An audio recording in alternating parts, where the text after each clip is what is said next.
This channel does not promote any violent, harmful, or illegal activities. All content provided by this channel is meant for an education purpose only. এই মুহূর্তে দাঁড়িয়ে আরও একটা খবর আপনাদেরকে বলছিলাম, যেমনটা হাইকোর্টের নির্দেশে বালুর কেবিন সিসি ক্যামেরা মুক্ত। নির্দেশের পরদিনই সাত সকালে এসএসকেএমে বালুর মেয়ে ও দাদা শটান চলে যান কার্ডিওলজি ব্লকে। কিছুক্ষণ পর কার্ডিওলজি ব্লক থেকে সুপরের ঘরে প্রিয়দর্শিনী, ফের সুপরের ঘর থেকে কার্ডিওলজি ব্লকে বালুকন্যা। 15 মিনিট পর বালুকন্যা বেরিয়ে আসেন কার্ডিওলজি ব্লক থেকে। বিচারাধীন বন্দির সঙ্গে দেখা করার ক্ষেত্রে রয়েছে বিধিনিষেধ। অবাধ প্রবেশ আটকাতেই বসেছিল সিসি ক্যামেরা। আদালতের নির্দেশে সিসি ক্যামেরা সরলেও কেবিনে বিধিনিষেধ জারি থাকছে। কার্ডিওলজি ব্লকে ঢোকার কি অনুমতি ছিল বালুকন্যা ও দাদার? ঘটনার পরপরই এসএসকেএমে মোতায়েন প্রচুর সিআরপিএফ। আদালতের নির্দেশে বালুর কেবিনের ভিতরে ও বাইরে মোতায়েন 10 সিআরপিএফ জওয়ান। একই করিডোরে অন্য কেবিনে ভর্তি কালীঘাটের কাকু। আমরা কথা বলেছিলাম বালুর দাদা, তার সঙ্গেও। তার কি প্রতিক্রিয়া এসেছে শোনাবো আপনাদের। হাইকোর্টের অর্ডারটা দেখে নিন, এমএসভিপির কাছে যান। হাইকোর্টের অর্ডারটা দেখে নিন, এমএসভিপির কাছে যান। বাবার সঙ্গে দেখা হলো? কথা হয়েছে কিছু? আচ্ছা, অ্যাডমিনিস্ট্রেটিভ বিল্ডিং এ কি বললেন, মানে কি অবস্থা? কেবিনে তো সিসিটিভিও বন্ধ করে দেওয়া হয়েছে।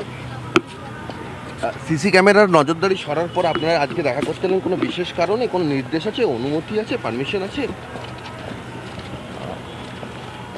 জ্যোতিপ্রিয় মল্লিক তো বিচারাধীন বন্দি, পারমিশন ছাড়া কি দেখা করা যায়? সেই পারমিশন নিতেই কি এসেছিলেন? রেজিস্টার খাতাও তো এসেছে, নাম লেখা হয়েছে কিছু? সকালে দেখা হয়েছে? কার সঙ্গে দেখা হচ্ছে তার জন্য রেজিস্টার রাখার কথা বলা হয়েছে।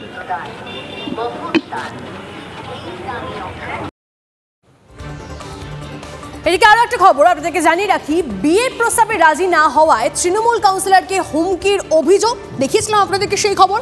রাজপুর সোনারপুর পুরসভার 15 নম্বর ওয়ার্ডের ঘটনা। বাড়িতে ঢুকে মদ্যপ অবস্থায় লোকজন নিয়ে হেনস্থার অভিযোগ। ঘটনায় পুরমাতার দাদা সোনারপুর থানায় অভিযোগ দায়ের করেন। অভিযুক্তের সাথে বারবার যোগাযোগ করা হলেও অভিযুক্ত কিছুই বলতে রাজি হননি।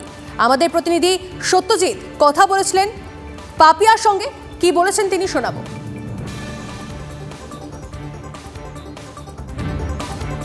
সোনারপুর পৌরসভার 15 নম্বর ওয়ার্ডের কাউন্সিলর পাপিয়া হালদার তিনি এবার অভিযোগ করলেন দলেরই এক নেতার বিরুদ্ধে। কি অভিযোগ? না, বিবাহের প্রস্তাব তিনি দিয়েছিলেন, আর সেই প্রস্তাবে রাজি না হয় নানা রকমভাবে হুমকি দিচ্ছেন, যার কারণে তিনি বাড়ির বাইরে যেমন বেরোতে পারছেন না, পরিবারের সদস্যরাও নিরাপত্তাহীনতায় ভুগছেন। ফলে ওয়ার্ডের যে সার্বিক উন্নয়নের কাজ তা তিনি করতে পারছেন না। কি অভিযোগ আমরা পাপিয়া হালদারের থেকেই শুনবো। দিদি, আপনার মূলত কার বিরুদ্ধে অভিযোগ এবং কি অভিযোগ? দেখুন, আমি বলেছি, আমি একটা ফেসবুকে ভিডিও বার্তার মাধ্যমে আমার সমস্ত অভিযোগটাই আমি শেয়ার করেছি। সেটা হচ্ছে, দেখুন, অভিযোগ একটা মানুষেরই এগেনস্টে এবং তার কিছু সঙ্গী সাথী যারা তার এই কাজটাকে সাপোর্ট করছে তাদের এগেনস্টে আমার অভিযোগ। নাম এবং পরিচয়টা যদি বলেন। তার নাম হচ্ছে প্রতীক কুমার দে এবং তিনি হচ্ছেন আমার এই রাজপুর সোনারপুর পৌরসভার 15 নম্বর ওয়ার্ডের প্রাক্তন কোঅর্ডিনেটর। তো তার বিরুদ্ধেই আমার অভিযোগ। সে শুধুমাত্র ব্যক্তিগত জায়গাটা যদি আমি বাদ দিই, ব্যক্তিগত জায়গার কথা পরে আসছি, সে ব্যক্তিগত কিছু প্রপোজাল দিয়েছে, সেটার কথা অবশ্যই আমি পরে আসছি। তবে তার আগে আমি বলি যে এইগুলো যখন আমি উপেক্ষা করে আমি যখন বাড়ির বাইরে বেরিয়েছিলাম এবং আমি কাজ করতে গেছিলাম আমার ওয়ার্ড অফিস, আমার কার্যালয়, যেখান থেকে আমি সাধারণ মানুষকে নাগরিক পরিষেবা দিয়ে থাকি, সেইটাই যখন করতে গেছিলাম তখন আমার মুখের সামনে দরজা বন্ধ করে দিয়ে তালাচাবি মেরে দিয়ে বলা হচ্ছে যে না, ঢুকতে দেওয়া যাবে না। এমনকি ইনকাম রেসিডেন্সিয়াল যেটা আমি বের করে আনতে চাইছিলাম ওখান থেকে, যেহেতু আমার বাড়িতে সেই মুহূর্তে ইনকাম সার্টিফিকেটের বইটা ছিল না, তো বের করে যখন আমি আনতে যাচ্ছিলাম তখনও আমাকে বলা হয় যে প্রতীকদার বারণ আছে, তোমাকে কিছু দেওয়া যাবে না হাতে, কিছু তোমাকে কোনো রকম পরিষেবা দিতে হবে না, তুমি ঘরবন্দি হয়ে যাও। তো এইটা বলা হয়, আমি তারপর থেকে বাড়িতে বসে যাই। তো তারপর থেকে শুরু হতে থাকে মোটামুটি অকথ্য ভাষায় গালিগালাজ থেকে শুরু করে।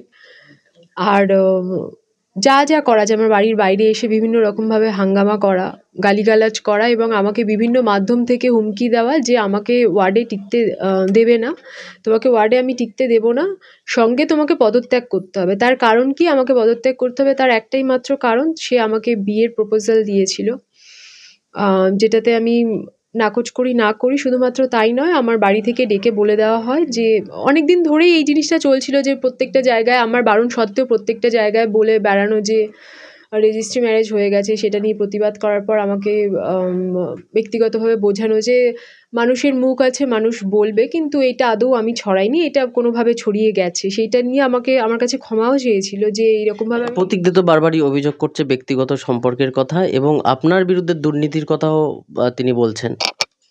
একদম, তো বলতেই পারে, সেটা কোনো অসুবিধা নেই। কিন্তু আমি কোনো যদি দুর্নীতি করে থাকি, আমি দোলাবাজি করে থাকি বা যে কোনো কিছুই করে থাকি না কেন, সেটার একটা কোনো ছোট্ট প্রমাণ দিক, তাহলে যে দাবিটা বারবার করে করা হচ্ছে যে পদত্যাগ করুক, পদত্যাগ করুক, পদত্যাগ করুক।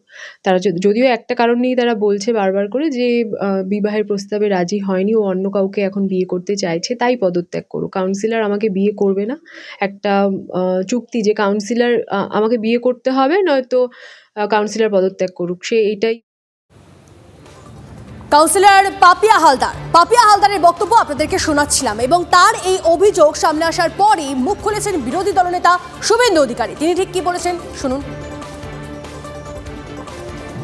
শুধু মানে এদের সব খাওয়া হয়ে গেছে, এ তো চরিত্রের মনুমেন্ট। এরা পার্থর কীর্তি তো সবাই দেখেছে, অপাকাণ্ড। এবং এরা এখন বাংলার মেয়েদেরও দখল করতে চায়।